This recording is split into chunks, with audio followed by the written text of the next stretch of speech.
Wonderful. Thank you, Paolo. Thank you, everyone, for joining the session, and it's been terrific being your president for half the year, and I look forward to the second half of the year as well. I've got three things that I want to cover in this address. The first is I want to give you an update on the state of the society. For those of you who attended the general business meeting, there were glimpses of this, and I'm going to expand on that information in some depth. Then I want to talk about some challenges facing the society in a positive way, if that's possible, and then I want to talk about how those challenges actually provide some really exciting opportunities for the society and for the field going forward. So those are the three things that I want to cover this morning. The first is the state of the society, and the overall message here is that we have a very strong foundation in the society, which is good news to report. This first hybrid conference is a success in terms of conference registrations, in terms of the ability to logistically handle and cope with both online registered participants of the conference and face-to-face in-person conference participants, and we've got about the same number of conference participants in this hybrid format that we did last year, more or less. So I think that's an absolute tremendous, terrific outcome, and it's on the back of a lot of hard work by the conference program committee, the conference organizing committee, the VP of membership, the associate VP, the VP of meetings, the associate VP of meetings, and all of the many volunteers who you see at the conference, and also a lot of volunteers you don't see behind the scenes. So that's terrific. We also have a strong financial base. The profit and loss statement in terms of the net operating income is in a healthy position. We, over the last 2 years, have made small surpluses. That's what we aim to make every year. But you can see from the time chart here is that there were a number of years historically where we didn't make small surpluses, and in 2018 we made quite a large loss, and you know, that provided challenges financially for the society, which I am very, very pleased to say we have recovered from over the last couple of years. And this year, with the successful hybrid conference that we've got going right now, it looks like we're going to make a small surplus for 2022 as well. So that is also terrific. We also have a wonderful home office team guided by Rebecca Niles as executive director. The whole team is doing brilliant work and expanding the scope and the activities of the society. And this slide sort of rotates around through the breaks and before the presentations begin. You've probably seen many of these folks at the conference. Please do say hello, introduce yourself. It's been a real pleasure working with the home office team, and it is terrific to have stability in that team after a few years where we transitioned to multiple teams. We also have many volunteers who are doing great work for the society, not the least of which are the officers and the policy council members, and also over 100 other volunteers who filled out the registration form on the website and have volunteered to become active in the society in some way, to contribute to the activities. And I can't put up the photos of all of these volunteers, so I'm not going to try, but it's wonderful to see that we've got both a terrific home office team and working in collaboration with such a large and supportive volunteer community. We also have growing website traffic and social media engagement. I'm borrowing some of our slides, Thomas, from the earlier meetings in the Policy Council. Website visitors up by 115% from 2022 first half of the year compared with 2021 first half of the year. And you can see on this chart the growth in users, all users, and the growth in paid traffic that's paid by a Google grant. We've got 6% of our website traffic coming from social media, but we're getting increasing engagement on that. 97% of that traffic comes from our top 4 social media channels: Facebook, Twitter, LinkedIn, and YouTube. So it is wonderful to see that we're growing the website traffic, and we've got increasing social media engagement, something we really needed to do for the last several years, and probably longer. And we've talked about doing it, but over the last couple of years, we're making really big strides in that on that dimension. And also we have increasing System Dynamics Review impact factor. The System Dynamics Review is the journal that we publish as part of the society. This the impact factor is an indicator of how many people are reading and citing the work that's published there. Is it having an impact in the communities on the topics that are being published in the journal? And you can see we've had really tremendous growth in the impact factor since 2017, really. So that over the last 6 weeks, it was announced the 2021 impact factor is now just over 3. And that's a really terrific result. It is going to attract more good submissions for our journal, and allow us to publish even more of the really good work that's going on in the community. Now let me turn to some of the challenges facing the society. I think all of the points we just covered are really good news in terms of the strength of the foundation of the society. But of course, we do have some challenges. One challenge is the growth in the number of society members has been below our aspirations for some time. You know, when I look around and think about, 1,300 or 1,400 members in the global System Dynamics Society, I imagine to myself that, oh, that's a small little drop in the bucket. We really could be much larger in terms of the society. Now, there's lots of other folks doing System Dynamics work that aren't part of the society, but it would be terrific if we could harness more of the energy of folks and to grow the society more rapidly than we have been growing it since really about 2007. We haven't had strong growth.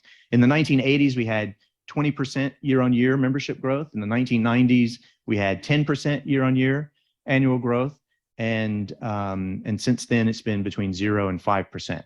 So that growth in the number of society members is below our aspirations, and it would be wonderful to try and increase that going forward. I also just want to thank my 2 of my PhD students at UNSW, Juan Rios Ocampo and Giovanni Conico, for their help on the data analysis that comes from our membership data here. Here's a 2021 cross-section showing the distribution of members by the years of membership.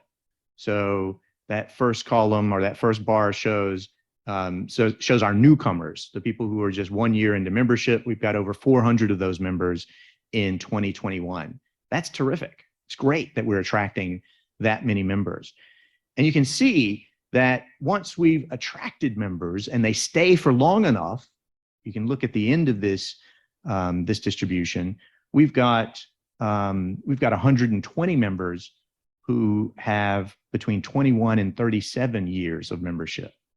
We've got 160 members who've got between 11 and 20 years of membership. So that is also terrific. Once people join the society and stay involved for a long enough period of time, 5 years, 6 years, they remain for life, as Rebecca was saying. Renew your memberships, auto-renew forever, right? So that is terrific news. I smiled a little bit yesterday when Saras, in the wonderful plenary session yesterday afternoon, said that she's been a member of the society for 10 years, but she's a newcomer. you're not a newcomer, Saras. You're absolutely part of the in-grout here. But we have, on the other hand, declining renewal rates. If we look at our membership pipeline, all of the categories that are shown here, the blue line at the bottom is showing the members with, these are the newcomers who have just 1 year of membership. This is what their renewal rate is. That renewal rate has fallen down to 53%. So if you join the society this year, you have just over a 50% chance of renewing the second year. The orange line shows members with at least 2 years of membership. The gray line shows 3 years, the yellow line 4 years, and the light blue line at least 5 years of membership. So if you've had at least 5 years of membership, the chances that you're going to renew next year are 74%. So there's a big gap between that. And these rates, you can see, have been, these renewal rates have been declining since 2013. Not precipitously, but still it's a concern, it's a challenge, and it's something that we need to address. And I can assure you it's not something that is new to us. Jack Homer did an analysis back in 2017, published a paper on this, looking at this very problem, and this latest analysis shows that it's continued, and in fact is not getting better. It's getting just a little bit worse. We've got lots of initiatives underway in the Policy Council. We keep putting energy and effort into launching new initiatives that are going to increase the perceived member benefits, and we believe will help arrest this decline. But it is a challenge, and we need to acknowledge it. Another challenge is the geographic representation of membership. So this is a cross-section, again, of 2021 society members' location. North America, we get 39% of our members. Europe, we get 30% of our members. And that's very strong and has been strong for a long time. But we need to attract more members from Asia, from Latin America, and from Africa, given the size of those populations, given the importance of making sure the field grows in those geographies. We really need to attract more members from those parts of the world. We also need to continue to increase our gender diversity. Here you can see the male percentage and female percentage of our society members since the society was founded in 1984. These last numbers in 2021, 26% female members. So we've been increasing the number of female members in the gender diversity, but we need to do more of that. We need to grow the number of female members, continue increasing those female members. So those are some of the challenges that I think we're facing.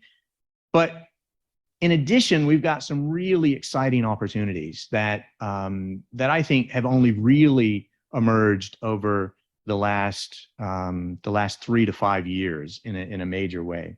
And those two, and I'll say more about each of these in the coming slides, but those two are connecting with and building relationships with other rapidly growing adjacent communities. There are many adjacent communities that adjacent to our community that are growing very rapidly, and we can take advantage of that by connecting and building relationships and collaborating on projects and work with them.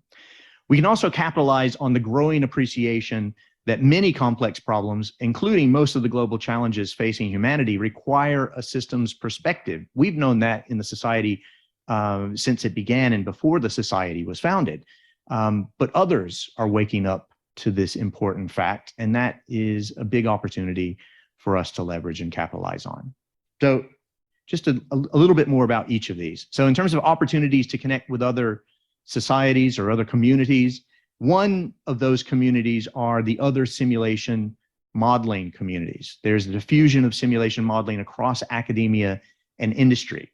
For example, there's an active research community in agent-based simulation. You can see here the chart at the bottom has got the number of papers indexed in the Web of Science that have agent-based modeling, agent-based simulation, or agent-based computational economics in the title.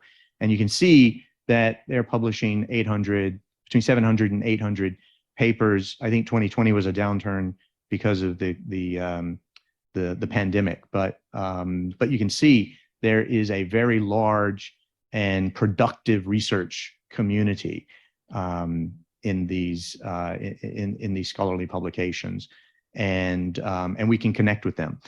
When I look on LinkedIn and search for simulation groups, the LinkedIn groups, there are 2,300 LinkedIn groups with simulation in the title of the group, with over 100,000 followers for the largest 10 of those groups, right? Now, keep in mind, we're 1,300, 1,400 people in the System Dynamics Society, right? The largest 10 of these LinkedIn simulation groups have over 100,000 followers.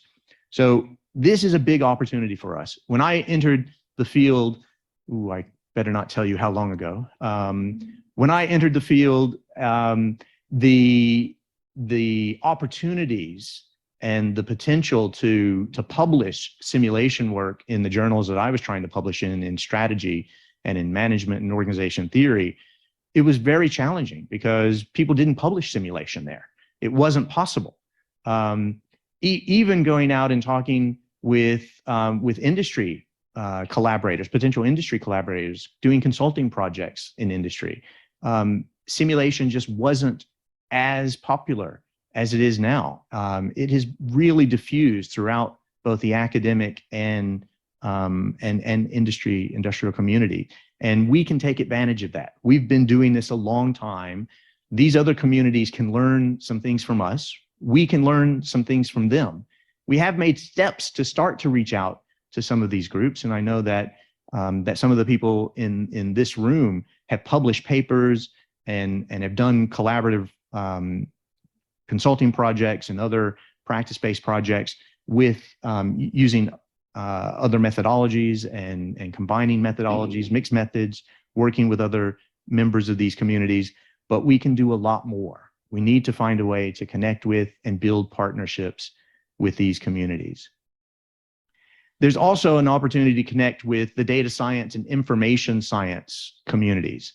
There's been a dramatic rise in data analytics and information data science over the last 5 years. When I look at LinkedIn and look for data analytics groups, there are 5,300 LinkedIn groups with nearly 1.7 million followers for the largest 10 of those groups.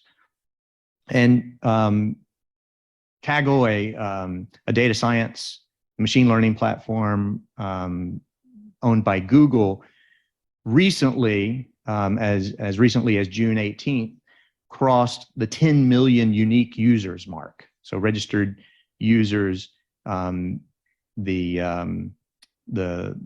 stock of users is shown in blue type here, blue font, and the black line is showing the new daily users that join the platform. So there is enormous growth in this area of data science, information science, and in these communities. And many of these folks have advanced degrees. We have a number of people from the data science and information science community already as members of the society, and I hope we can connect with and build more relationships with that group and expand our impact in the number of members.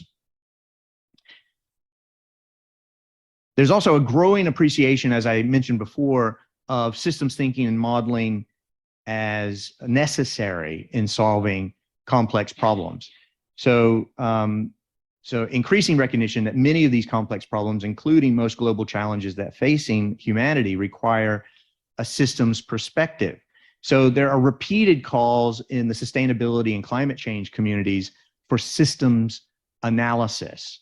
The Project Management Institute just recently updated their base of knowledge to explicitly include systems thinking as one of the principles of project management. When you looked on LinkedIn for systems thinking groups, there are 610 such groups with 48,000 followers for the largest 10 of those groups and growing. And finally, the Singapore government identified systems thinking in the top 8 skills needed in digital economy jobs going forward. You can see it was listed as the 8th of those skills. So there's a lot of recognition, increasing recognition from a whole variety of different communities and application domains that the problems we are facing, many of the problems that we've got are dynamic, complex problems, and that other communities do not have a language and a set of tools to help grapple with those problems. But luckily we do, right? This is an opportunity to leverage the strengths of system dynamics. We know SD provides a common language and a set of analysis tools for representing, communicating, and evaluating policy responses of dynamic systems. We have a powerful and well-established problem-solving approach. This is what drew us to the field.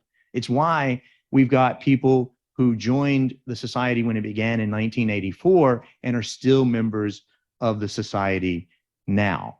So now is our opportunity to tackle, collaborating with others wherever possible, to help solve some of the important dynamic problems all around us. So let me wrap up by giving a little bit of a call to action.